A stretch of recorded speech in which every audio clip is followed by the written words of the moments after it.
ಆಕಾಶವಾಣಿ ಮೈಸೂರು.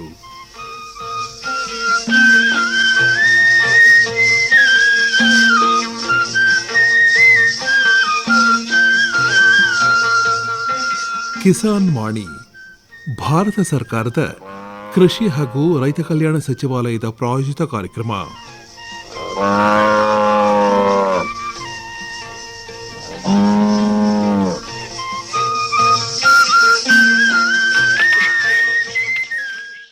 ರೈತ ಬಾಂಧವರಿಗೆಲ್ಲ ನಮಸ್ಕಾರ. ಇವತ್ತಿನ ಕಿಸಾನ್ ವಾಣಿ ಕಾರ್ಯಕ್ರಮಕ್ಕೆ ಸ್ವಾಗತ. ಅರರೆ, ಏನ್ ಮಾಡ್ತಾ ಇದ್ದೀಯಾ?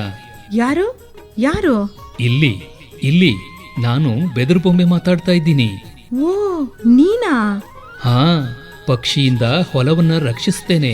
ಆದ್ರೆ ಈ ಹಾನಿಕಾರಕ ರಾಸಾಯನಿಕದಿಂದ ಹೇಗೆ ರಕ್ಷಿಸಲಿ? ಅರ್ಥ ಆಗ್ಲಿಲ್ಲ. ನೋಡು ಮಗು, ನೀನು ವಿವೇಚನೆಯಿಲ್ಲದೆ ಮಣ್ಣಿಗೆ ರಾಸಾಯನಿಕ ಬೆರೆಸ್ತಾ ಇದ್ದೀಯಾ. ಮಣ್ಣಿನ ಆರೋಗ್ಯ ಕೆಟ್ಟು ಮಣ್ಣು ದುರ್ಬಲವಾದರೆ ಅದರ ಮೇಲ್ಮೈ ಹೇಗೆ ಆರೋಗ್ಯವಾಗಿರುತ್ತೆ?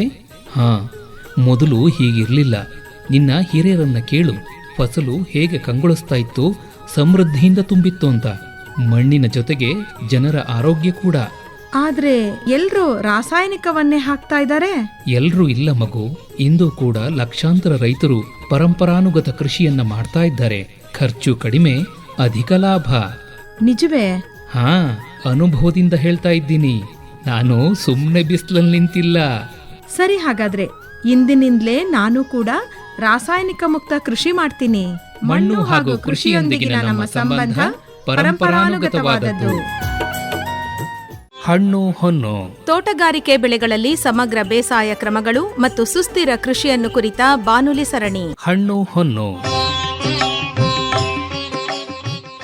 ರೈತ ಬಾಂಧವರೇ, ಇವತ್ತಿನ ಹಣ್ಣು ಹೊನ್ನು ಬಾನುಲಿ ಸರಣಿಯಲ್ಲಿ ಬಯಲು ಸೀಮೆಯಲ್ಲಿ ಅಡಿಕೆ ಕೃಷಿ, ಭದ್ರೆಯಿಂದ ಕಾವೇರಿಯವರೆಗೆ ಕಲಿಕೆ, ಈ ಕುರಿತು ದಾವಣಗೆರೆಯ ಎಕೋ ಅಗ್ರಿಪ್ರೂನರ್ ಪ್ರೈವೇಟ್ ಲಿಮಿಟೆಡ್ ಸಂಸ್ಥೆಯ ವಿಜ್ಞಾನಿ ಡಾಕ್ಟರ್ ಎಂ ನಾಗನಗೌಡ ಅವರೊಂದಿಗೆ ಸಂದರ್ಶನವಿದೆ.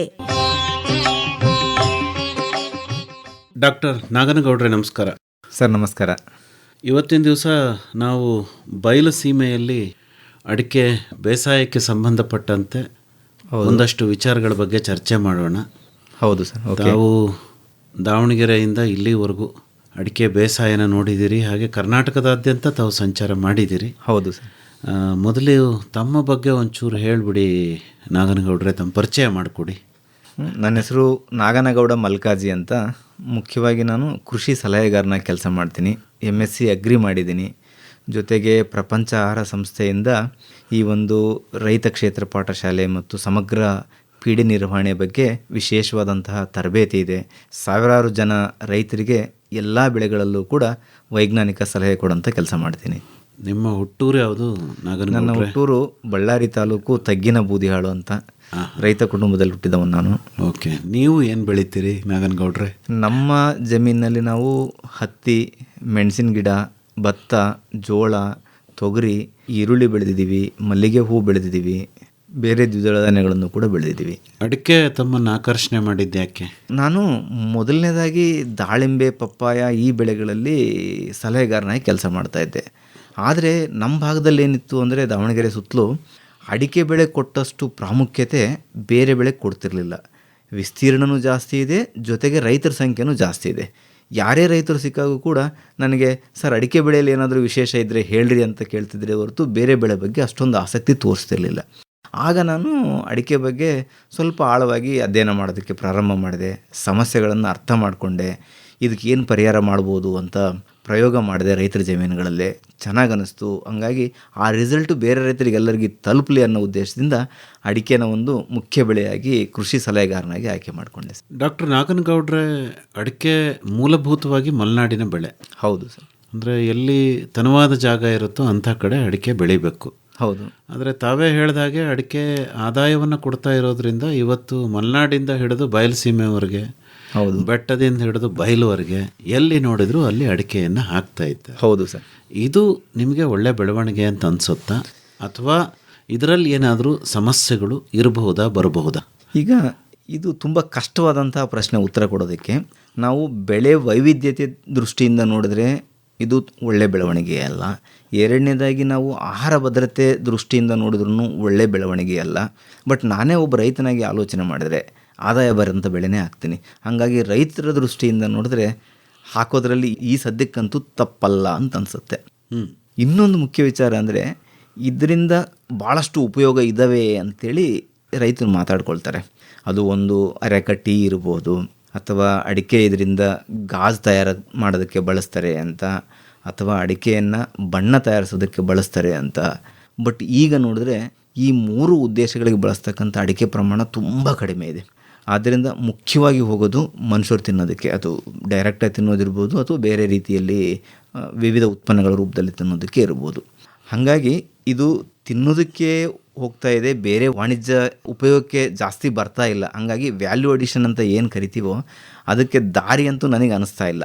ಕೈಗಾರಿಕಾ ಉತ್ಪನ್ನವಾಗಿ ಇದ್ರದ್ದು ಬಳಕೆ ಆಗುತ್ತೆ ಅಂತಕ್ಕಂಥದ್ದು ಗ್ಯಾರಂಟಿ ಇಲ್ಲ.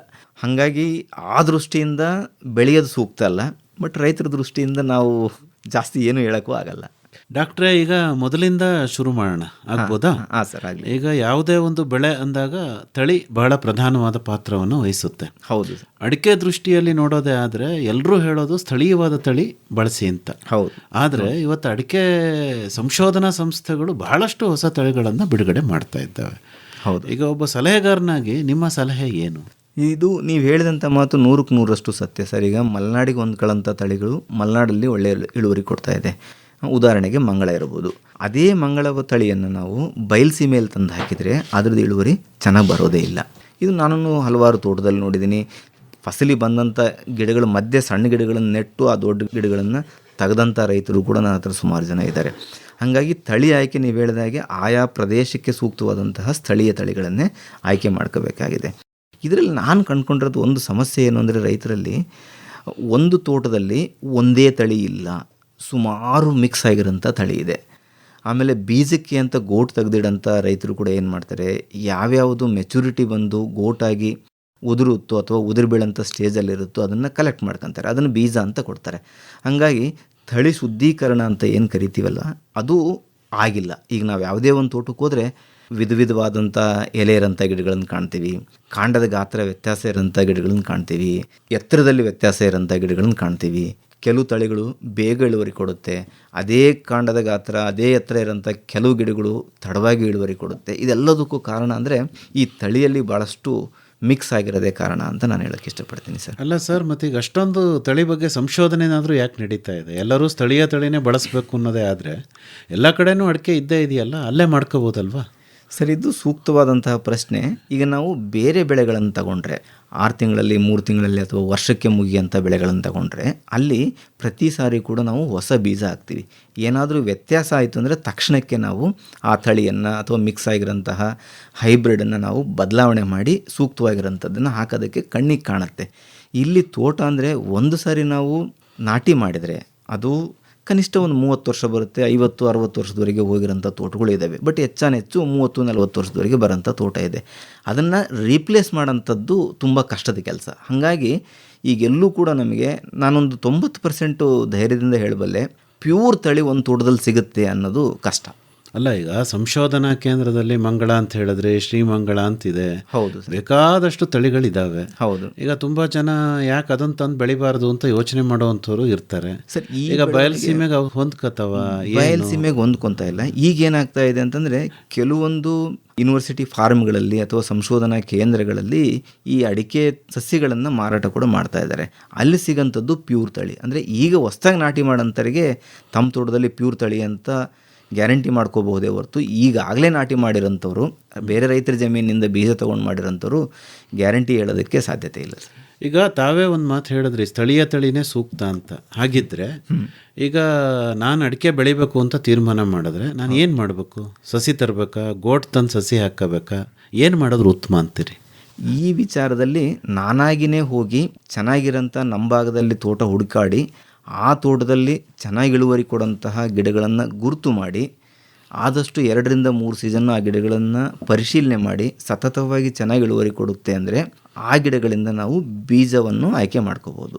ಅಲ್ಲಿ ಕೂಡ ನಾನು ಮಾಡಿರೋಂಥದ್ದು ಏನು ಅಂದರೆ ಆ ಗಿಡಗಳಿಗೆ ಗುರುತು ಮಾಡಿ ಜೊತೆ ನಂಬರ್ ಬರಿತೀವಿ, 1ನೇ ಗಿಡ 2ನೇ ಗಿಡ ಅಂತ ಬರಿತೀವಿ. ಆ ಗಿಡದಿಂದ ಬಂದಂತಹ ಬೀಜಗಳನ್ನು ನಾವು ಸಪ್ರೇಟಾಗಿ ಕಲೆಕ್ಟ್ ಮಾಡ್ಕೋಬೇಕು. ಸಪ್ರೇಟಾಗಿ ಕಲೆಕ್ಟ್ ಮಾಡಿ ನಾವು ಸಸಿ ಮಾಡಬೇಕಾದ್ರೆ ಅದನ್ನು ಸಪ್ರೇಟ್ ಭಾಗವಾಗಿ ಮಾಡ್ಕೋಬೇಕು. ಆಮೇಲೆ ನಮ್ಮ ಜಮೀನಲ್ಲಿ ನಾಟಿ ಮಾಡಬೇಕಾದ್ರೂ ಕೂಡ ಸಪ್ರೇಟ್ ಭಾಗವಾಗಿಯೇ ನಾಟಿ ಮಾಡಬೇಕು. ಅಂದರೆ ಚೆನ್ನಾಗಿ ಇಳುವರಿ ಕೊಡೋಂಥವು ನಮ್ಮ ಭಾಗಕ್ಕೆ ಹೊಂದಾಣಿಕೆ ಮಾಡ್ಕೊಂಡಿರೋಂಥ ಗಿಡಗಳನ್ನು ಆಯ್ಕೆ ಮಾಡ್ಕೊಳ್ಳೋದು ಒಂದು ಇಂಪಾರ್ಟೆಂಟು. ಎರಡನೇದಾಗಿ ಚೆನ್ನಾಗಿ ಇಳುವರಿ ಕೊಡೋದ್ರ ಜೊತೆಗೆ ಆ ಗಿಡ ಸತತವಾಗಿ 2-3 ವರ್ಷ ಒಳ್ಳೆ ಇಳುವರಿ ಕೊಡೋದನ್ನು ಕೂಡ ನಾವು ಪರಿಶೀಲನೆ ಮಾಡಿನೇ ಆಯ್ಕೋಬೇಕು. ನಂತರದ ದಿನಗಳಲ್ಲಿ ಅದನ್ನು ಸಪ್ರೇಟಾಗಿ ಹಾಕಿ ಮೇನ್ ಫೀಲ್ಡಲ್ಲೂ ಕೂಡ ಸಪ್ರೇಟಾಗಿ ಹಾಕಿದರೆ ತಳಿ ಶುದ್ಧತೆ ಸ್ವಲ್ಪ ಮಟ್ಟಿಗೆ ಸಿಗುತ್ತೆ. ಈಗ ನಿಮ್ಮ ಅನುಭವದಲ್ಲಿ ಹೇಳಿ ಡಾಕ್ಟ್ರೆ, ಎಂತಹ ಜಮೀನು ಅಡಿಕೆ ಬೇಸಾಯಕ್ಕೆ ಸೂಕ್ತ? ಹಿಂದಿನ ಕಾಲದಲ್ಲಿ ಹೇಳೋರು ಮೇಲ್ಗಡೆ ಕೆರೆ ಇರಬೇಕು, ಕೆಳಗಡೆ ತಂಪಾದಂತಹ ವಾತಾವರಣ ಇರಬೇಕು ಅಂತ. ಆದರೆ ಅಂಥ ಪ್ರದೇಶ ಎಲ್ಲ ಕಡೆ ಸಿಗೋದಿಲ್ಲ. ಬೆಟ್ಟದ ಮೇಲೂ ಅಡಿಕೆನ ನಾವು ನೋಡ್ಬೋದು ಈಗ. ಸೊ ನಿಮ್ಮ ಅನುಭವದ ಪ್ರಕಾರ ಎಂಥ ಕಡೆ ಅಡಿಕೆ ಮಾಡಿದರೆ ಸೂಕ್ತ ಅಂತೀರಿ? ಸರಿಗ ಅಡಿಕೆ ಬೆಳೆ ಅಂದರೆ ಅದಕ್ಕೆ ತೇವಾಂಶ ಚೆನ್ನಾಗಿರಬೇಕಾದಂತಹ ಅವಶ್ಯಕತೆ ಇದೆ. ಅಂದ ಮಾತ್ರಕ್ಕೆ ನೀರು ನಿಲ್ಲಿಸಿ ಭತ್ತದ ಥರ ಬೆಳೆಯಂತಹ ಬೆಳೆ ಅಲ್ಲ. ಅಂದರೆ ಜಮೀನು ತೇವಾಂಶವನ್ನು ಹಿಡಿದಿಟ್ಕೊಂಡಿರಬೇಕು. ಅದೇ ರೀತಿಯಾಗಿ ಹೆಚ್ಚಾದಂಥ ತೇವಾಂಶವನ್ನು ಬಿಟ್ಟು ಕೊಡೋಂಥ ಜಮೀನಾಗಿರಬೇಕು. ಈಗ ನಾವು ನೋಡ್ತೀವಿ ಕಪ್ಪು ಮಣ್ಣಲ್ಲೂ ಕೂಡ ಕೆಲವರು ತೋಟ ಮಾಡಿರೋದನ್ನು ನಾವು ದಾವಣಗೆರೆ ಜಿಲ್ಲೆ, ಹಾವೇರಿ ಜಿಲ್ಲೆಯಲ್ಲೂ, ಚಿತ್ರದುರ್ಗ ಜಿಲ್ಲೆಯಲ್ಲೂ ಕೂಡ ನೋಡ್ತೀವಿ.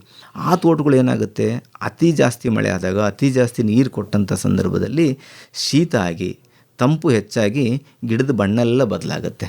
ಕಡು ಹಸಿರಿನಿಂದ ಹಿಡಿದು ತಿಳಿ ಹಸಿರಿಗೆ ಅಥವಾ ತಿಳಿ ಹಳದಿ ಬಣ್ಣಕ್ಕೂ ಕೂಡ ಬರೋದನ್ನು ನಾವು ನೋಡಿದ್ದೀವಿ. ಈಗ ಅಲ್ಲಿ ತಪ್ಪು ಯಾವುದು ಅಂತ ಯೋಚನೆ ಮಾಡಿದರೆ ನೀರಿನ ತಪ್ಪಲ್ಲ, ಗಾಳಿ ಸಿಗದೇ ಇರೋದು ಗಿಡಕ್ಕಾಗಿರೋಂತಹ ಸಮಸ್ಯೆ. ಆದ್ದರಿಂದ ತೇವಾಂಶ ಚೆನ್ನಾಗಿ ಹಿಡಿದಿಟ್ಕೊಳ್ಳೋಂಥ ಮಣ್ಣು ಜೊತೆಗೆ ಹೆಚ್ಚಾದಂತಹ ತೇವಾಂಶವನ್ನು ಬಸಿ ರೂಪದಲ್ಲಿ ಕೆಳಗಡೆ ಬಿಟ್ಕೊಡೋಂಥ ಮಣ್ಣಾದರೆ ಸೂಕ್ತ. ಈಗ ಎರಡನೇ ಮುಖ್ಯವಾದ ವಿಚಾರ ಅಂದರೆ ಅಂತರ. ಒಬ್ಬೊಬ್ಬರು ಒಂದೊಂದು ಹೇಳ್ತಾರೆ. ಈಗ 2 ಪ್ರಶ್ನೆ ಬರುತ್ತೆ ಇಲ್ಲಿ. ಅಡಿಕೆನ ಏಕಬೆಳೆಯಾಗಿ ಮಾಡೋದೇ ಆದರೆ ಯಾವ ಅಂತರದಲ್ಲಿ ಮಾಡ್ಕೊಳ್ಳೋದು ಸೂಕ್ತ? ಅಥವಾ ನನಗೆ ಸಮಗ್ರವಾದ ಕೃಷಿ ಮಾಡಬೇಕು, ಅಡಿಕೆ ಒಂದೇ ಬೇಡ, ಎಲ್ಲ ಬೆಳೆನೂ ನನ್ನ ಅಂತರದಲ್ಲಿ ಜೋಡಿಸ್ಕೊತೀನಿ ಅಂದರೆ ಯಾವ ಅಂತರ ಸೂಕ್ತ ಅಂತೀರಿ? ಈಗ ಇದು ನಾವು ಪುಸ್ತಕದಲ್ಲಿ ಕೊಟ್ಟಿರೋದನ್ನು ಅವಲೋಕನ ಮಾಡೋದಕ್ಕಿಂತ ಫೀಲ್ಡಲ್ಲಿ ಕಂಡಿರೋದನ್ನು ನಾನು ಅವಲೋಕನ ಮಾಡೋದಕ್ಕೆ ಇಷ್ಟಪಡ್ತೀನಿ. ಹಳೆಯ ತೋಟಗಳೇನಿದ್ವು 9 ಅಡಿ 9 ಅಡಿ ದಾಯದಲ್ಲಿ ನಾಟಿ ಮಾಡ್ತಾಯಿದ್ರು. ಅದಾದ ನಂತರದಲ್ಲಿ ಏನಾಯಿತು ಅಂದರೆ 9-8 ಅಡಿ ದಾಯದಲ್ಲಿ ನಾಟಿ ಮಾಡ್ತಾಯಿದ್ರು. ಈಗೀಗ ಏನಾಗಿದೆ ಅಂದರೆ 8-8 ದಾಯ, 8.5-8.5, 7-7, 6-6 ಮಾಡಿರೋಂಥವ್ರನ್ನೂ ಕೂಡ ನಾವು ನೋಡ್ತಾ ಇದ್ದೀವಿ. ಈ ಹಳೆ ತೋಟದಲ್ಲಿ ಗಮನಿಸಿದಾಗ ಸತತವಾಗಿ ಉತ್ತಮ ಇಳುವರಿ ಕೊಟ್ಟಿರೋಂಥ ತೋಟ ಅಂದರೆ 9 ಅಡಿ 8 ಅಡಿ ದಾಯ ಮಾಡಿರೋಂಥದ್ದು ಉತ್ತಮ ಇಳುವರಿ ಕೊಟ್ಟಿದೆ. ಈ 8-8 ಮಾಡಿರೋದು ಸೂಕ್ತನಾ ಅಂತ ಕೇಳಿದ್ರೆ ಬಿಸಿಲು ಜಾಸ್ತಿ ಇರೋಂಥ ಪ್ರದೇಶದಲ್ಲಿ, ಯಾಕೆಂದರೆ ಬೇಸಿಗೆ ಕಾಲದಲ್ಲಿ ಭೂಮಿ ಬೇಗ ಕಾಯುತ್ತೆ ನೆರಳು ಬೀಳದೇ ಇರೋಂಥ ಸಂದರ್ಭದಲ್ಲಿ, ಆ ಒಂದು ಪ್ರದೇಶದಲ್ಲಿ 8-8 ಮಾಡಿರೋದ್ರಲ್ಲಿ ಇಳುವರಿ ಚೆನ್ನಾಗಿ ಬಂದಿದೆ. ಅಲ್ಲಿ 9-8 ಮಾಡಿದಾಗ ಏನಾಗುತ್ತೆ, ನೀರು ಆವಿಯಾಗೋ ಪ್ರಮಾಣ ಜಾಸ್ತಿ ಆಗುತ್ತೆ, ಭೂಮಿ ಕಾಯುತ್ತೆ, ಇಡೀ ತೋಟ ಆ ಒಂದು ಉಷ್ಣಾಂಶವನ್ನು ಹೆಚ್ಚು ಮಾಡ್ಕೊಳ್ಳುತ್ತೆ. ಆದ್ದರಿಂದ ಬಿಸಿಲು ಜಾಸ್ತಿ ಇರೋಂಥ ಭಾಗ, ಉದಾಹರಣೆಗೆ ಚಿತ್ರದುರ್ಗ ಭಾಗ, ದಾವಣಗೆರೆಯಲ್ಲಿ ಜಗಳೂರು ಭಾಗ ಇರ್ಬೋದು, ಈಗೀಗ ವಿಜಯನಗರ ಜಿಲ್ಲೆ, ಅದರಲ್ಲೂ ಕೂಡ ಹರಪನಹಳ್ಳಿ ತಾಲೂಕಲ್ಲಿ, ಹೂವಿನಡಗಲಿ ತಾಲೂಕಲ್ಲೂ ಕೂಡ ಅಡಿಕೆ ಜಾಸ್ತಿ ಆಗ್ತದೆ. ನಮ್ಮ ಭಾಗನ ಒಂಚೂರು ಹೇಳಿ ಸರ್. ಕಾವೇರಿ ಕಣಿವೆ, ಮಂಡ್ಯ, ಮೈಸೂರು, ಚಾಮರಾಜನಗರ, ರಾಮನಗರ, ಹಾಸನ, ಈ ಭಾಗದಲ್ಲಿ ಸರ್ ಈಗ ನಮಗೆ ಹಾಸನ, ಚಾಮರಾಜನಗರದ ವಾತಾವರಣ ಚೆನ್ನಾಗಿದೆ. ಅಲ್ಲಿ 9-8 ಮಾಡಿದ್ರೂ ಕೂಡ ಸೂಕ್ತ ಆಗುತ್ತೆ. ಅದೇ ರಾಮನಗರ, ಮಂಡ್ಯ ಭಾಗಕ್ಕೆ ಬಂದರೆ ಅಲ್ಲಿ ಒಂದು ಸ್ವಲ್ಪ ಉಷ್ಣಾಂಶ ಜಾಸ್ತಿ ಆಗುತ್ತೆ. ಹಾಗಾಗಿ 8-8 ಮಾಡೋದು ನನ್ನ ಪ್ರಕಾರ ಸರಿ ಅಂತ ಅನಿಸುತ್ತೆ. ಈಗ ಅಡಿಕೆ ಬೇಸಾಯ ಮಾಡ್ತೀನಿ ಅಂತ ನಾನೇ ನಿಮ್ಮನ್ನು ಬಂದು ಕೇಳಿದೆ ಒಬ್ಬ ರೈತ ಅಂದರೆ, ನೀವೇನು ಸಲಹೆ ಕೊಡ್ತೀರಿ ಸರ್? ಏಕಬೆಳೆಯಾಗಿ ಬೆಳೆ ಅಂತೀರೋ ಅಥವಾ ಅಡಿಕೆ ಜೊತೆಗೆ ಬೇರೆ ಬೆಳೆನೂ ಕೂಡ ಬೆಳೆ ಅಂತ ಹೇಳ್ತೀರೋ? ಅಡಿಕೆ ಗಿಡ ಒಂದನ್ನೇ ನಂಬಿಕೊಂಡು ದಯವಿಟ್ಟು ಬೆಳಿಬೇಡ್ರಿ. ಯಾಕೆ ಅಂದರೆ ನಾನು ನೋಡಿರೋದ್ರ ಪ್ರಕಾರ ಕೆಲವು ಭಾಗದಲ್ಲಿ 4ನೇ ವರ್ಷಕ್ಕೆ ಇಳುವರಿ ಪ್ರಾರಂಭ ಆಗುತ್ತೆ, ಕೆಲವು ಭಾಗದಲ್ಲಿ 8 ವರ್ಷದವರೆಗೂ ಕೂಡ ರೈತರು ಕಾಯಬೇಕಾಗತ್ತೆ. ಆದ್ದರಿಂದ ಅಂತರ ಬೆಳೆ ಬೆಳೆಯೋದು ಚಿಕ್ಕದಿದ್ದಾಗ ತುಂಬ ಇಂಪಾರ್ಟೆಂಟು. ಈಗ ಸೂಕ್ತವಾದಂತಹ ಅಂತರ ಬೆಳೆಗಳು ಅಂತ ಬಂದಾಗ ಪ್ರಾರಂಭದ ಹಂತದಲ್ಲಿ ಒಂದು ಅವರೆ ಬೆಳಿಬೋದು. ಯಾಕೆ ಹೇಳ್ತೀನಿ ಅಂದರೆ ಅವರೆ ದ್ವಿದಳ ಧಾನ್ಯದ ಬೆಳೆ. ನಾವು ಅವರೆಕಾಯನ್ನು ಮಾರ್ಕೆಟಲ್ಲಿ ಮಾರಾಟ ಮಾಡ್ಬೋದು. ಅದರ ನಂತರದ ಸ್ಟೇಜಲ್ಲಿ ಆ ಅವರೆಯಿಂದ ಉಳಿದಂಥ ಅವಶೇಷಗಳೇನಿರುತ್ತೆ, ಎಲೆ ಕಾಂಡ ಏನಿರುತ್ತಲ್ಲ, ಅದು ಒಳ್ಳೆ ಗೊಬ್ಬರವಾಗಿ ಬದಲಾಗುತ್ತೆ ತೋಟದಲ್ಲಿ. ಹಂಗಾಗಿ ಚಿಕ್ಕದಿದ್ದಾಗ ಯಾವುದಾದ್ರೂ ದ್ವಿದಳ ಧಾನ್ಯ ಬೆಳೆಯೋದು ಒಳ್ಳೆಯದು. ಇನ್ನು ಭಾಳ ಜನ ಏನು ಕೇಳ್ತಾರೆ ಅಂದರೆ ನಾನು ಮೆಕ್ಕೆಜೋಳ ಬೆಳಿಬೇಕಂತ ಇದ್ದೀನಿ ಅಂತ. ಸುಮಾರು ಜನ ಮೆಕ್ಕೆಜೋಳ ಬೆಳೀತಾರೆ. ಈಗ ನನಗೆ ಮೆಕ್ಕೆಜೋಳ ಒಂದೇ ದಾರಿ ಬೆಳಿಬೇಕು ಅಂದವರಿಗೆ ಬೆಳಿಬಹುದು. ಆದರೆ ಅಲ್ಲಿ ಮಾಡೋಂತಹ ತಪ್ಪೇನು ರೈತರು ಅಂದರೆ ಮೆಕ್ಕೆಜೋಳಕ್ಕೆ ಸರಿಯಾದಂಥ ರೀತಿಯಲ್ಲಿ ಪೋಷಕಾಂಶಗಳನ್ನು ಕೊಡೋದಿಲ್ಲ. ಆಗೇನಾಗುತ್ತೆ, ಅಡಿಕೆ ಬೆಳೆಗೆ ಸಿಗಬೇಕಾದಂಥ ಪೋಷಕಾಂಶಗಳನ್ನು ಮೆಕ್ಕೆಜೋಳ ತಗೊಳುತ್ತೆ. ಆಗ ಅಡಿಕೆ ಕಾಂಡ ಸಣ್ಣಕ್ಕಾಗುತ್ತೆ, ಎತ್ತರಕ್ಕೆ ಹೋಗುತ್ತೆ ಹೊರತು ಬಲಿಷ್ಠವಾಗಿ ಬರೋದಿಲ್ಲ. ಹಾಗಾಗಿ ಮೆಕ್ಕೆಜೋಳ ಬೆಳೆಯಂಥ ರೈತರು ನನ್ನ ಹತ್ರ ಮೆಕ್ಕೆಜೋಳ ಅಡಿಕೆ ಬೆಳೆಯಲ್ಲಿ ಬೆಳೆದು ಎಕರೆಗೆ 32 ಕ್ವಿಂಟಲ್ ತಗೊಂಡಂಥ ರೈತರು ಕೂಡ ಇದ್ದಾರೆ.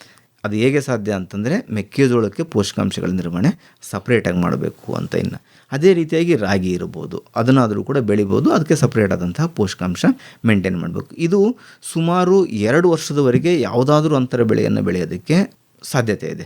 ಮಲ್ಲಿಗೆ ಹೂ ಬೆಳೆದಂಥ ರೈತರಿದ್ದಾರೆ, ಅವರೇ ಬೆಳೆದಂಥವ್ರಿದ್ದಾರೆ, ಟೊಮ್ಯಾಟೊ ಬೆಳೆದಂಥವ್ರಿದ್ದಾರೆ, ಕೋಸು ಬೆಳೆದವರಿದ್ದಾರೆ.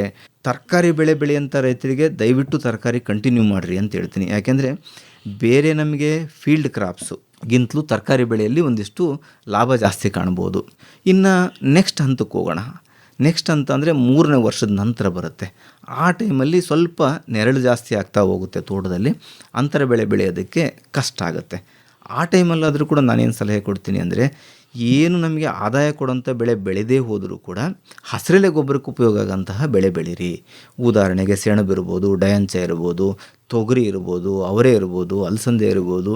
ಅವುಗಳನ್ನು ಬೆಳೆದ್ರೆ ನಮಗೆ ಒಂದು ಭೂಮಿ ಫಲವತ್ತತೆ ಹೆಚ್ಚಾಗುತ್ತೆ, ಮಣ್ಣಿನ ಗುಣಧರ್ಮ ಹೆಚ್ಚಾಗುತ್ತೆ, ತೇವಾಂಶವನ್ನು ಹಿಡಿದಿಟ್ಕೊಂಡಂಥ ಶಕ್ತಿ ಭೂಮಿಗೆ ಹೆಚ್ಚಾಗುತ್ತೆ. ಮುಂದೆ ನಮಗೆ ಫಸಲು ಕೊಡಬೇಕಾದ್ರೆ ಬೆಳೆಗೆ ಭಾಳಷ್ಟು ಅನುಕೂಲ ಆಗುತ್ತೆ. ಅಡಿಕೆ ಹಾಕುವಾಗ ಬಾಳೆ ಸೇರಿಸಿ ಹಾಕಿ ನಂತರ ನಾವು ಬಹುಮಾಡಿ ಬೆಳೆ ಪದ್ಧತಿಯನ್ನು ಮಾಡಬೇಕು ಅಂತಲೇ ತೀರ್ಮಾನ ಮಾಡೋದೇ ಆದರೆ ಈ ಹೊಲದ ಬೆಳೆಗಳನ್ನು ಬಿಟ್ಟು ಏನೇನು ಬೆಳೆಗಳನ್ನು ಅಡಿಕೆ ಜೊತೆ ಜೋಡಿಸ್ಬೋದು ಅಂತೀರಿ?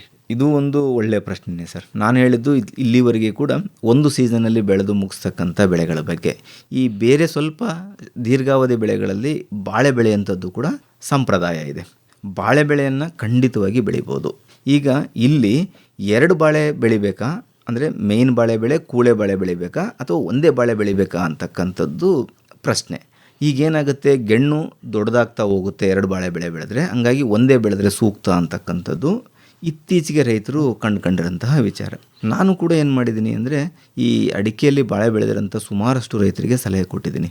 ಅಡಿಕೆ ಮಧ್ಯದಲ್ಲಿ ಬಾಳೆ ಬೆಳೆದು ನಾನು ರೈತರಿಗೆ ಆ ಟೈಮಲ್ಲಿ ಏನು ಹೇಳ್ತೀನಿ ಅಂದರೆ, ನೀವು ಅಡಿಕೆ ಹಾಕೇ ಇಲ್ಲ ಅಂತ ತಿಳ್ಕೊಂಡು ಬಾಳೆಗೆ ಮೇಂಟೈನ್ ಮಾಡಿರಿ. ಯಾಕೆಂದರೆ ಸುಮಾರು 600-650 ಸಸಿನ ನಾವು ಬಾಳೆ ಸಸಿನ 1 ಎಕರೆಯಲ್ಲಿ ನಾಟಿ ಮಾಡ್ಬೋದು. 650 ಗಿಡ ನಾಟಿ ಮಾಡಿದ್ರೆ ಏಲಕ್ಕಿ ಬಾಳೆ ಬೆಳೆಯುವಂಥ ರೈತರು 10-12 kg ಸುಲಭವಾಗಿ ಬೆಳಿಬೋದು. ಸೊ 10 kg ಬಂದರೆ ನಮಗೆ 600 ಗಿಡನೇ ತಗೊಂಡ್ರೆ 6 ಟನ್ ಬೆಳೆ ಬಂತು. 40-50 ರೂಪಾಯಿ ಸಾಧಾರಣವಾದಂತಹ ಬೆಲೆ. 40 ರೂಪಾಯಿ ಸಿಕ್ಕರೂ ಕೂಡ 2,40,000 ರೂಪಾಯಿ ಆಯಿತು. ಒಂದು 40,000-50,000, 60,000ದವರೆಗೆ ಚೆನ್ನಾಗಿ ಮೇಂಟೈನ್ ಮಾಡಿದಂಥ ಸಂದರ್ಭದಲ್ಲಿ ಖರ್ಚು ಬರುತ್ತೆ ಅಂತ ತಿಳ್ಕೊಳ್ಳೋಣ. ಸೊ ಇದರಷ್ಟು ಲಾಭದಾಯಕವಾಗಿ ಬರೋಂಥ ಬೆಳೆ ಸ್ವಲ್ಪ ಮೇಂಟೆನೆನ್ಸು ಕಡಿಮೆ. ಈಗ ನಾವು ಟೊಮ್ಯಾಟೊ ಅಥವಾ ಬೇರೆ ತರಕಾರಿ ಬೆಳೆ ಬೆಳೆದ್ರೆ ರೋಗ ಕೀಟಕ್ಕೆ ನಿರ್ವಹಣೆ ತುಂಬ ಜಾಸ್ತಿ ಮಾಡಬೇಕಾಗತ್ತೆ. ಬಾಳೆಗೆ ಆ ಸಮಸ್ಯೆ ಅದಕ್ಕಿಂತಲೂ ತುಂಬ ಕಡಿಮೆ. ಹಾಗಾಗಿ ಒಂದು ಬಾಳೆ ಬೆಳೆಯನ್ನು ಖಂಡಿತವಾಗಿ ಬೆಳಿಬೋದು. ಇನ್ನು ಕೂಳೆ ಬೆಳೆ ಬೆಳಿಬೇಕಾ ಬೇಡ ಅಂತ ಪ್ರಶ್ನೆ ಬರುತ್ತೆ. ಈಗ ಅಲ್ಲಿ ಮುಖ್ಯವಾದಂತಹ ವಿಚಾರ ಏನಂದರೆ, ನಮ್ಮ ಅಡಿಕೆ ಗಿಡ ಆಗಲೇ ಗೆಣ್ಣಿಡೋದಕ್ಕೆ ಸ್ಟಾರ್ಟ್ ಆಗಿದೆ ಅಂದರೆ ಕೂಳೆ ಬೆಳೆಯೋದು ಸೂಕ್ತ ಅಲ್ಲ. ಗೆಣ್ಣು ಎತ್ತರ ಆಗ್ತಾ ಹೋಗುತ್ತೆ. ಒಂದು ವೇಳೆ ನಮ್ಮ ಅಡಿಕೆ ಗಿಡ ಇನ್ನೂ ಚಿಕ್ಕದಿದೆ ಅಂತಂದರೆ ಕೂಳೆ ಬೆಳೆಯನ್ನು ಸರಿಯಾಗಿ ಬೆಳೆದು ಅಡಿಕೆ ಬೆಳೆಯನ್ನು ಕೂಡ ಚೆನ್ನಾಗಿ ಬೆಳೆದಿರೋಂಥ ರೈತರಿದ್ದಾರೆ. ಇನ್ನೇನು ಬೆಳೆ ಸೇರಿಸ್ಕೋಬೋದು ಜೊತೆಗೆ ಅಡಿಕೆ ಜೊತೆಗೆ? ಸರ್, ಈಗ ತೋಟ ದೊಡ್ಡದಾದಂತೆ ಅಲ್ಲ, ಇತ್ತೀಚೆಗೆ ಬೆಳೆ ವೈವಿಧ್ಯತೆ ತುಂಬ ಜನ ಮಾಡ್ತಾ ಇದ್ದಾರೆ. ಅದರಲ್ಲಿ ದಾವಣಗೆರೆ ಅಂತ ಜಿಲ್ಲೆಯಲ್ಲೂ ಕೂಡ ಕಾಫಿ ಸಕ್ಸಸ್ಫುಲ್ಲಾಗಿ ಬೆಳೀತಿರೋಂಥ ರೈತರಿದ್ದಾರೆ. ಬೆಳಿಬೋದು ಕೂಡ, ಆದರೆ ಅದನ್ನು ಪ್ರತಿ ಬೀದಿಯಲ್ಲೂ ಕೂಡ ಬೆಳೀರಿ ಅಂತ ಹೇಳಲ್ಲ. ಒಂದು ಬಿಟ್ಟು ಒಂದು ಸಾಲಲ್ಲಿ ಬೆಳೀರಿ ಅಂತ ಹೇಳ್ತೀನಿ. ಯಾಕೆಂದರೆ ಬೇರೆ ಚಟುವಟಿಕೆ ಮಾಡ್ಕೊಳ್ಳೋದಕ್ಕೆ ತೋಟದಲ್ಲಿ ಕಷ್ಟ ಆಗುತ್ತೆ. ಎರಡನೇದಾಗಿ ಕೋಕೋ ಬೆಳೆಯುವಂಥದ್ದು. ಕೋಕೋ ನಮಗೆ ತೋಟಕ್ಕೂ ಭೂಮಿ ಸುಧಾರಿಸೋದಕ್ಕೂ ಒಳ್ಳೆಯದು. ಯಾಕಂದರೆ ತುಂಬ ಎಲೆ ಅದರಿಂದ ಕೆಳಗಡೆ ಉದುರಿ ಬೀಳುತ್ತೆ. ಜೊತೆಗೆ ನಮಗೆ ಕೋಕೋನ ಮಾರ್ಕೆಟ್ ಮಾಡೋದ್ರಿಂದನೂ ಕೂಡ ಆದಾಯ ಬರುತ್ತೆ. ಕೋಕೋದಿಂದ ತೀರ ಹೆಚ್ಚು ಆದಾಯ ಬರದೇ ಹೋದರೂ ಕೂಡ ಒಂದು ಸುಸ್ಥಿರವಾದಂತಹ ಆದಾಯ ಬರುತ್ತೆ. ಇನ್ನು ಕಾಳುಮೆಣಸನ್ನು ಬೆಳೆದಿರೋಂಥ ರೈತರು, ಸಕ್ಸಸ್ ಆಗಿರೋಂಥವ್ರು, ಫೇಲ್ಯೂರ್ ಆಗಿರೋಂಥವ್ರು ಸುಮಾರು ಜನ ಇದ್ದಾರೆ. ಕಾಳುಮೆಣಸಲ್ಲಿ ಏನು ಅಂದರೆ ಸಕ್ಸಸ್ಗಿಂತಲೂ ಫೇಲ್ಯೂರ್ ಆಗಿರೋಂಥ ಚಾನ್ಸ್ಗಳೇ ಜಾಸ್ತಿ ಇದೆ ರೈತರ ಜಮೀನಲ್ಲಿ. ಅದಕ್ಕೆ ಮುಖ್ಯವಾದಂತಹ ಕಾರಣ ವಿಲ್ಟು. ಹಾಗಾಗಿ ನಾವು ವಿಲ್ಟನ್ನು ಮೊದಲನೇ ಹಂತದಿಂದ ಮೇಂಟೈನ್ ಮಾಡ್ತೀವಿ ವೈಜ್ಞಾನಿಕವಾಗಿ ಅಂದರೆ ನಮ್ಮ ಜಮೀನಿನಲ್ಲಿ ನೀರು ನಿಲ್ಲಲ್ಲ, ಬಸ್ದೋಗುತ್ತೆ ಅಂದರೆ ಅಂಥ ರೈತರು ಕಾಳುಮೆಣಸನ್ನು ಕೂಡ ಬೆಳಿಬೇಕು. ಡಾಕ್ಟ್ರೇ, ಬಹಳ ಜನ ರೈತರು ಕೇಳೋ ಪ್ರಶ್ನೆ, ತೆಂಗಿನ ತೋಟದಲ್ಲಿ ಅಡಿಕೆ ಬೆಳಿಬೋದಾ ಅಂತ. ಇದು ಒಂದು ತುಂಬ ಕಷ್ಟಕರವಾದಂತಹ ಪ್ರಶ್ನೆ ಇದು. ಈಗ ತೆಂಗಿನ ತೋಟದಲ್ಲಿ ಅಡಿಕೆ ಬೆಳಿಬಹುದು, ಇದು ದಾಯದ ಆಧಾರದ ಮೇಲೆ. ಈಗ ಹಳೆ ತೋಟಗಳೇನಿದೆ 33 ಅಡಿ 33 ಅಡಿ ಅಥವಾ 30 ಅಡಿ, ಇತ್ತೀಚಿನ ದಿನಗಳಲ್ಲಿ 25 ಅಡಿ ಸಾಮಾನ್ಯವಾಗಿ ನಾವು ಕಾಣ್ತಾ ಇದ್ದೀವಿ. ಸೊ ಎಲ್ಲಿ 25 ಅಡಿಯಿಂದ ಜಾಸ್ತಿ ಅಂತರ ಇರೋಂಥ ತೋಟಗಳಿದೆ, ಈಗಾಗಲೇ ಎತ್ತರಕ್ಕೆ ಹೋಗಿರೋಂಥ ತೋಟಗಳಿದೆ, ಆ ತೋಟದಲ್ಲಿ ನಡುವೆ 2 ಸಾಲು ಮಾತ್ರ ಅಡಿಕೆ ಬೆಳೆದ್ರೆ ಉಳಿದಂಥ ಜಾಗವನ್ನು ಖಾಲಿ ಬಿಟ್ಟರೆ ಆ ಟೈಮಲ್ಲಿ ಅಡಿಕೆಗೂ ಬೆಳಕು ಸಿಗುತ್ತೆ, ತೆಂಗಿಗೂ ಬೆಳಕು ಸಿಗುತ್ತೆ. ಒಂದು ವೇಳೆ ನಾವು ತೆಂಗಿನ ಸಾಲಲ್ಲೂ ಕೂಡ ಅಡಿಕೆ ಬೆಳೆದ್ರೆ ಕಾಂಪಿಟೇಷನು ಜಾಸ್ತಿ ಆಗುತ್ತೆ, ಪೋಷಕಾಂಶಗಳಿಗೂ ಕೂಡ, ಜೊತೆಗೆ ಬೆಳಕಿಗೂ ಕೂಡ ಕಾಂಪಿಟೇಷನ್ ಜಾಸ್ತಿ ಆಗುತ್ತೆ. ಅಂಥ ಟೈಮಲ್ಲಿ ಇಳುವರಿ ಬಂದಿಲ್ಲ. ಆಮೇಲೆ ರೈತರು ಹಾಕಿ 2 ಸಾಲ ಜೊತೆಗೆ ಮತ್ತೆ ತೆಂಗಿನ ಸಾಲಲ್ಲೂ ಕೂಡ ಅಡಿಕೆ ಗಿಡ ಹಾಕಿ ತೆಗ್ದಿರೋಂಥವ್ರನ್ನೂ ಕೂಡ ನೋಡಿದ್ದೀನಿ. ಹಾಗಾಗಿ ಹಾಕಬೇಕಾದಾಗಲೇ ನಾವು 2 ಸಾಲ ಹಾಕ್ರಿ, ಆ 2 ಸಾಲಿನ ನಡುವೆ ಅಂತರ 8 ಅಡಿ ಸಾಕಾಗುತ್ತೆ. ಯಾಕಂದರೆ ಅದರ ಪಕ್ಕದಲ್ಲಿ ಆ ಗಿಡಕ್ಕೆ ಜಾಸ್ತಿ ಜಾಗ ಸಿಗುತ್ತೆ. ಅಡಿಕೆಗೆ ಧಾರಣೆ ಬಂದ ಮೇಲೆ ಭಾಳ ಹೊಸ ಬೆಳವಣಿಗೆ ಅಂದರೆ ಕಾಫಿ ತೋಟದಲ್ಲೂ ಇವತ್ತು ಅಡಿಕೆ ಶುರು ಮಾಡಿಬಿಟ್ಟಿದ್ದಾರೆ. ಹೌದು ಸರ್. ಇದು ಏನು ಒಳ್ಳೆ ಬೆಳವಣಿಗೆ ಅಂತ ತಮಗನ್ಸುತ್ತಾ? ಸರ್, ಒಳ್ಳೆಯದಂತೂ ಅಲ್ಲ. ಯಾಕೆಂದರೆ ಈ ಒಂದು ಅಡಿಕೆ ಡಿಮ್ಯಾಂಡ್ ಏನಿದೆ ಇದು ಸ್ಥಿರವಾಗಿ ಮುಂದುವರಿಯುತ್ತೆ ಅಂತ ಯಾರಿಂದಲೂ ಕೂಡ ಹೇಳೋದಕ್ಕೆ ಸಾಧ್ಯ ಆಗ್ತಾ ಇಲ್ಲ. ಈಗ ಒಂದು ವೇಳೆ ಒಂದು ಸರ್ಕಾರದ ಪಾಲಿಸಿ ಬದಲಾದರೆ ಪೂರ್ತಿ ಡಿಮ್ಯಾಂಡೇ ಬದಲಾಗಂತಹ ಸಾಧ್ಯತೆ ಇದೆ. ಅದೇ ರೀತಿಯಾಗಿ ಬೇರೆ ದೇಶದಲ್ಲಿ ಅಡಿಕೆ ದರ ಕಡಿಮೆ ಇದೆ. ಒಂದು ವೇಳೆ ಮುಕ್ತ ವ್ಯಾಪಾರಕ್ಕೆ ಏನಾದರೂ ಅವಕಾಶ ಸಿಕ್ಕರೂ ಕೂಡ ಅಡಿಕೆ ಧಾರಣೆ ಕಡಿಮೆ ಆಗುತ್ತೆ. ಹಾಗಾಗಿ ಅಡಿಕೆ ಹಾಕೋರು ಅಡಿಕೆ ಜೊತೆಗೆ ಬೇರೆ ಬೆಳೆಯಿಂದ ಕೂಡ ಆದಾಯ ಬರೋ ರೀತಿಯಲ್ಲಿ ಮಾಡ್ಕೊಂಡ್ರೆ ನಾವು ಎಂಥ ಒಂದು ಕಷ್ಟ ಪರಿಸ್ಥಿತಿಯಲ್ಲೂ ಕೂಡ ಆದಾಯದ ಒಂದು ಸ್ಥಿರತೆಯನ್ನು ಕಾಪಾಡ್ಕೋಬೋದು ಅಂತ ಅನಿಸುತ್ತೆ ಸರ್. ಓಕೆ, ಈಗ ಅಡಿಕೆ ತೋಟ ಮಾಡೋದಷ್ಟೇ ಮುಖ್ಯ ಅಲ್ಲ, ಅದರ ಪೋಷಕಾಂಶ ನಿರ್ವಹಣೆ ಬಹಳ ಮುಖ್ಯ. ನಾನು ಬಹಳಷ್ಟು ಸಲಹೆ ಕೊಟ್ಟಿದ್ದೀನಿ ಅಂತ ಹೇಳಿದ್ರಿ. ಹೌದು ಅಲ್ವಾ ಸರ್? ಹೌದು ಹೌದು. ಈಗ ಒಂಚೂರು ಹೇಳ್ಬೋದೇ, ಏನು ಅಡಿಕೆ ಗಿಡಕ್ಕೆ ಕೊಡಬೇಕು ಮತ್ತು ಒಳ್ಳೆ ಇಳುವರಿ ಬರಬೇಕು ಅಂದರೆ ಕನಿಷ್ಠ ಒಂದು 5-6 ಗೊನೆನಾರು ಬರಬೇಕಪ್ಪ ನನಗೆ ಮರಕ್ಕೆ. ಹೌದು ಹೌದು. ಅದು 2 ಪ್ರಶ್ನೆ ಇದೆ ಇದರಲ್ಲಿ. ಒಂದು ತಳಿಗುಣ, ಎರಡನೇದು ನಾವು ಕೊಡುವಂತಹ ಪೋಷಕಾಂಶ. ಹೇಳಿ ಸರ್. ಈಗ ನಾವು ಪೋಷಕಾಂಶ ಅಂತ ಬಂದಾಗ ಈಗಾಗಲೇ ಸಂಶೋಧನೆ ಮಾಡಿ ಶಿಫಾರಸು ಮಾಡಿರೋಂತಹ ಪ್ರಮಾಣ 140 ಗ್ರಾಮ್ ಸಾರಜನಕ, ರಂಜಕ, ಪೊಟ್ಯಾಷ್ ಅಂತ ಹೇಳ್ತೀವಿ. ಇದನ್ನು ನಾವು ಗೊಬ್ಬರಕ್ಕೆ ಕನ್ವರ್ಟ್ ಮಾಡೋಣ. ಇದು 1 ವರ್ಷಕ್ಕೆ ಬೇಕಾಗಿರೋಂಥದ್ದು, 2 ಸಾರಿ ಸೇರಿಸಿ ಕೊಡುವಂತಹ ಪ್ರಮಾಣ. ಇದನ್ನು ನಾವು ಒಂದು ಬೆಳೆಗೆ ಬದಲಾವಣೆ ಮಾಡಿಕೊಂಡ್ರೆ 50 ಗ್ರಾಮ್ ಸಾರಜನಕ, 20 ಗ್ರಾಮ್ ರಂಜಕ, 70 ಗ್ರಾಮು ಪೊಟ್ಯಾಷ್ ಬೇಕಾಗುತ್ತೆ.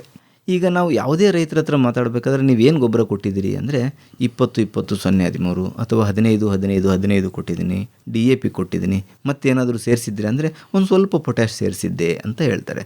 ಅಂದರೆ ರೈತರು ಕೊಡೋಂಥ ಗೊಬ್ಬರದಲ್ಲಿ ರಂಜಕದ ಪ್ರಮಾಣ ಈಗ ಹೆಚ್ಚಾಗ್ತಾ ಇದೆ, ಪೊಟ್ಯಾಷ್ ಪ್ರಮಾಣ ಕಡಿಮೆ ಆಗ್ತಾ ಇದೆ. ಸೊ ಆದ್ದರಿಂದ ನಾನು ರೈತರಲ್ಲಿ ಕೇಳ್ಕೊಳ್ಳೋದೇನು ಅಂತಂದರೆ ಈ ಗೊಬ್ಬರವನ್ನು ಸಮತೋಲನ ರೀತಿಯಲ್ಲಿ ಕೊಟ್ಟರೆ ಅನುಕೂಲ ಆಗುತ್ತೆ. ಹಂಗಾಗಿ ಈ ಮುಖ್ಯ ಪೋಷಕಾಂಶಗಳು ಒಂದು ಸೀಸನ್ಗೆ ಒಂದು ರೀತಿಯಲ್ಲಿ ಸರಾಸರಿ ಇಳುವರಿ ಕೊಡುವಂತಹ ತೋಟ, ನಮ್ಮ ಭೂಮಿ ಫಲವತ್ತತೆ ಉತ್ತಮ ರೀತಿಯಲ್ಲಿದೆ ಅಂತಂದರೆ 20 ಗ್ರಾಮ್ ನಾವು ರಂಜಕ ಕೊಡಬೇಕಾದ್ರೆ ಈಗ 20-20-0-13 ಅಂತ ಏನು ಗೊಬ್ಬರ ಸಿಗ್ತಾ ಇದೆ ಅದನ್ನು ಸುಮಾರು 100 ಗ್ರಾಮ್ ಕೊಟ್ಟರೆ ಸಾಕಾಗುತ್ತೆ ಒಂದು ಗಿಡಕ್ಕೆ. ಅದೇ ನಾವು 10-26-26 ಅಂತ ಗೊಬ್ಬರ ಏನು ಸಿಗುತ್ತೆ ಅದರಲ್ಲಿ 26% ರಂಜಕ ಇರೋದ್ರಿಂದ ಸುಮಾರು ಒಂದು 80-85 ಗ್ರಾಮ್ ಕೊಟ್ಟರೆ ಸಾಕಾಗುತ್ತೆ. ಅದೇ ನಾವು DAP ಕೊಡೋದು ಆದರೆ DAPಯಲ್ಲಿ 46% ರಂಜಕ ಇರೋದ್ರಿಂದ ಸುಮಾರು 50 ಗ್ರಾಮ್ ಒಂದು ಗಿಡಕ್ಕೆ ಕೊಟ್ಟರೆ ಬೇಕಾದಷ್ಟು ರಂಜಕ ಸಿಗುತ್ತೆ. ಇದಕ್ಕಿಂತ ಹೆಚ್ಚು ಕೊಡೋದು ಬೇಡ. ಈಗ ಇದ್ರ ಜೊತೆಗೆ ಪೊಟ್ಯಾಷ್ ಕೊಡೋಂಥದ್ದು ತುಂಬ ಇಂಪಾರ್ಟೆಂಟು. ಅಡಿಕೆ ಬೆಳೆಗೆ ಪೊಟ್ಯಾಷ್ ಭಾಳ ಇಂಪಾರ್ಟೆಂಟು. ಈಗ 70 ಗ್ರಾಮ್ನಷ್ಟು ಒಂದು ಸೀಸನ್ಗೆ ಪೊಟ್ಯಾಷ್ ಬೇಕು ಅಂತ ಹೇಳ್ತೀವಿ. ಒಂದು ವೇಳೆ ನಾವು 20-20-0-13 100 ಗ್ರಾಮ್ ಕೊಟ್ಟಿದ್ದಂಥ ಪರಿಸ್ಥಿತಿಯಲ್ಲಿ 70 ಗ್ರಾಮ್ ಪೊಟ್ಯಾಷ್ ಕೊಡಬೇಕು ಅಂದರೆ ಈಗ ನಮಗೆ ಪೊಟ್ಯಾಷು ಮ್ಯೂರೇಟ್ ಆಫ್ ಪೊಟ್ಯಾಷು ಅಥವಾ ಕೆಂಪು ಪೊಟ್ಯಾಷ್ ಅಂತ ಏನು ಕರಿತೀವಿ ಆ ರೂಪದಲ್ಲಿ ಸಿಗ್ತಾ ಇದೆ. ಅದನ್ನು ನಾವು ಸುಮಾರು 120-125 ಗ್ರಾಮ್ನಷ್ಟು ಒಂದು ಗಿಡಕ್ಕೆ ಕೊಟ್ಟರೆ ಈ 70 ಗ್ರಾಮು ಪೊಟ್ಯಾಷ್ ಕೊಟ್ಟಂತೆ ಆಗುತ್ತೆ. ಒಂದು ವೇಳೆ 10-26 ಕೊಟ್ಟಂಥ ಸಂದರ್ಭ ಇದ್ದರೆ ಅದನ್ನು ಒಂದು 25 ಗ್ರಾಮ್ ಪೊಟ್ಯಾಷ್ ಕಡಿಮೆ ಮಾಡಿ 100 ಗ್ರಾಮ್ ಕೊಡಬೇಕಾಗತ್ತೆ. ಇನ್ನು ಸಾರಜನಕ ಎಲ್ಲ ತೋಟಗಳಲ್ಲೂ ಕೂಡ ಇದೇ ಪ್ರಮಾಣದಲ್ಲಿ ಬೇಕಾಗುತ್ತೆ ಅಂತ ಹೇಳೋಕ್ಕಾಗಲ್ಲ. ಒಂದು ವೇಳೆ ನಾವು ಹೆಸರೆಲೆ ಗೊಬ್ಬರ ಚೆನ್ನಾಗಿ ಬೆಳೆಸಿದ್ದೇ ಆಗಿದ್ದರೆ ಅಲ್ಲಿ ಸಾರಜನಕದ ಅವಶ್ಯಕತೆ ಸಪ್ರೇಟಾಗಿ ಕೊಡುವಂಥದ್ದು ಕಡಿಮೆ ಇರುತ್ತೆ. ಅಂಥ ಸಂದರ್ಭದಲ್ಲಿ ನಾವೇನು ಮಾಡ್ತೀವಿ ಅಂದರೆ, ಈಗ ಈ ಶಿಫಾರಸು ಮಾಡಿರೋಂಥ 50 ಗ್ರಾಮ್ ಸಾರಜನಕನ ಪೂರ್ತಿ ಕೊಡದೆ ಆ ತೋಟದ ಲಕ್ಷಣಕ್ಕೆ ಅನುಗುಣವಾಗಿ, ಫಲವತ್ತತೆಗೆ ಅನುಗುಣವಾಗಿ ನಾವು ಇದನ್ನು ಕಡಿಮೆ ಮಾಡ್ತಾ ಹೋಗ್ತೀವಿ. ಸುಮಾರಾಗಿ 15ರಿಂದ 20 ಗ್ರಾಮ್ ಸಾರಜನಕ ಸಿಗೋ ರೀತಿಯಲ್ಲಿ ನಾವು ಕೊಡ್ತೀವಿ. ಅಂದರೆ ಒಂದು 30-40 ಗ್ರಾಮ್ನಷ್ಟು ಯೂರಿಯಾ ಆಗಿರ್ಬೋದು, ಅಥವಾ 70ರಿಂದ 100 ಗ್ರಾಮ್ನಷ್ಟು ಅಮೋನಿಯಂ ಸಲ್ಫೇಟ್ ಆಗಿರ್ಬೋದು, ಯಾವುದಾದ್ರೂ ಒಂದು ಕೊಟ್ಟರೆ ಈ ಮುಖ್ಯ ಪೋಷಕಾಂಶಗಳನ್ನು ಬ್ಯಾಲೆನ್ಸ್ ಮಾಡಿದಂಗೆ ಆಗುತ್ತೆ.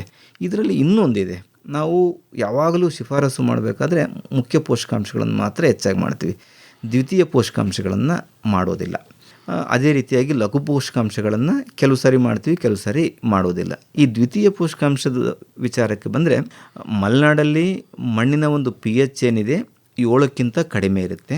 ಅಂಥಲ್ಲಿ ನಾವು pHನ್ನು ಹೆಚ್ಚು ಮಾಡಬೇಕು ಅಂದರೆ ಸುಣ್ಣವನ್ನು ಬಳಸ್ಬೋದು.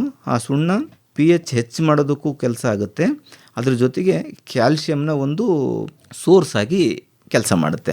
ಅದೇ ನಾವು ಬಯಲುಸೀಮೆಗೆ ಬಂದರೆ ಹೆಚ್ಚಾಗಿ ತೋಟಗಳು ದಾವಣಗೆರೆ ಇರ್ಬೋದು, ಹಾವೇರಿ ಇರ್ಬೋದು, ಮಂಡ್ಯ ಈ ಭಾಗದಲ್ಲಿ ಎಲ್ಲ ನೋಡಿಕೊಂಡ್ರೆ pH 7ಕ್ಕಿಂತ ಜಾಸ್ತಿ ಇರುತ್ತೆ.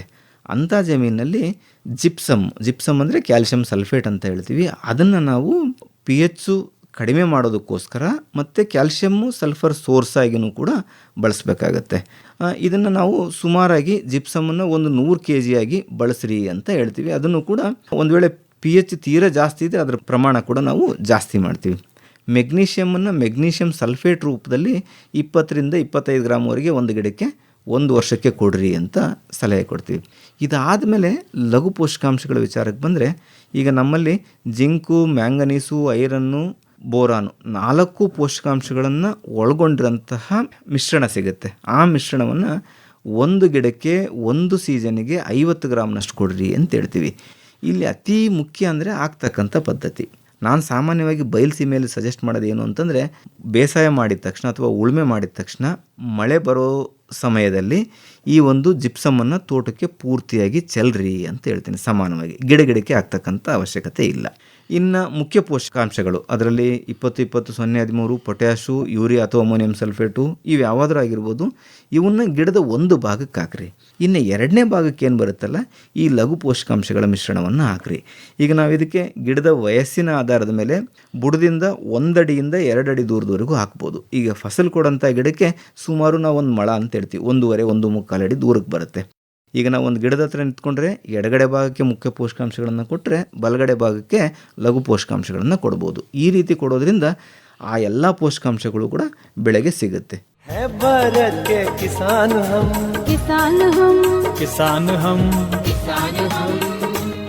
ಬರಗಾಲವಿರಲಿ, ಪ್ರವಾಹವೇ ಬರಲಿ, ಆಲಿಕಲ್ಲೆ ಬೀಳಲಿ, ಕೀಟ ಪತಂಗ ಬೆಳೆ ತಿನ್ನಲಿ, ಯಾವುದೇ ಚಿಂತೆ ಇಲ್ಲ. ಏಕೆಂದರೆ ನಾವು ತೆಗೆದುಕೊಂಡಿದ್ದೇವೆ ಪ್ರಧಾನಮಂತ್ರಿ ಫಸಲ್ ವಿಮೆ. संकट के समय प्रधानमंत्री फसल बीमा योजना किसानों के लिए वरदान है. ಈ ಯೋಜನೆಯಲ್ಲಿ ಅತಿ ಕಡಿಮೆ ಪ್ರೀಮಿಯಂ, ಅಧಿಕ ಕೊಡುಗೆ. ಪ್ರತಿ ವರ್ಷ 5 ಕೋಟಿ ರೈತರು ಯೋಜನೆಯ ಲಾಭ ಪಡೆಯುತ್ತಿದ್ದಾರೆ. ಈಗ ನಿಮ್ಮ ಸರದಿ. ಹತ್ತಿರದ ಕೃಷಿ ಇಲಾಖೆ, ಸಹಕಾರಿ ಬ್ಯಾಂಕ್, ಅಧಿಕೃತ ವಿಮಾ ಕಂಪನಿ, ಜನಸೇವಾ ಕೇಂದ್ರ, ಫಸಲ್ ವಿಮಾ ಪೋರ್ಟಲ್ ಅಥವಾ ಫಸಲ್ ವಿಮಾ ಆಪ್ ಮೂಲಕ ನೋಂದಣಿ ಮಾಡಬಹುದು.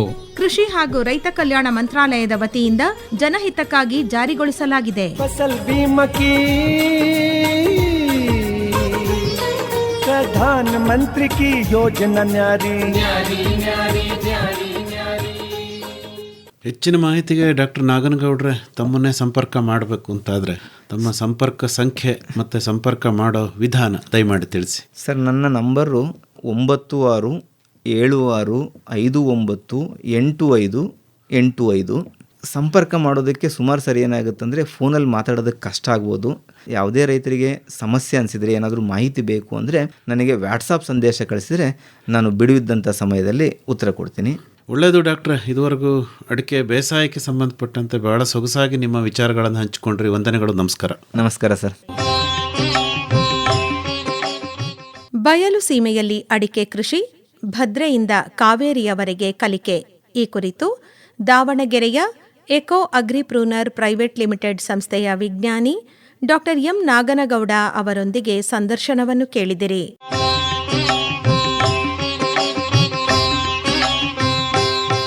ಹಣ್ಣು ಹೊನ್ನು ತೋಟಗಾರಿಕೆ ಬೆಳೆಗಳಲ್ಲಿ ಸಮಗ್ರ ಬೇಸಾಯ ಕ್ರಮಗಳು ಮತ್ತು ಸುಸ್ಥಿರ ಕೃಷಿಯ ಬಾನುಲಿ ಸರಣಿ ಕೇಳಿದಿರಿ. ತೋರಣದ ತಳಿರಲ್ಲಿ ಹೊಸಿಲ ಹಣತೆಗಳಲ್ಲಿ ಬಾಣ ಬಿರುಸುಗಳಲ್ಲಿ ನಲಿವು ಮೂಡಿ. ನೆರವು ಆರ್ ಲೋಕೇಶ್ವರಿ. ನಿರ್ಮಾಣ ಎನ್ ಕೇಶವಮೂರ್ತಿ. ಇಲ್ಲಿಗೆ ನಮ್ಮ ಇವತ್ತಿನ ಕಿಸಾನ್ ವಾಣಿ ಕಾರ್ಯಕ್ರಮ ಮುಗಿಯಿತು. ಮತ್ತೆ ನಾಳಿನ ಕಾರ್ಯಕ್ರಮದಲ್ಲಿ ಭೇಟಿಯಾಗೋಣ. ಆತ್ಮೀಯ ರೈತ ಬಾಂಧವರಿಗೆಲ್ಲ ನಮಸ್ಕಾರ.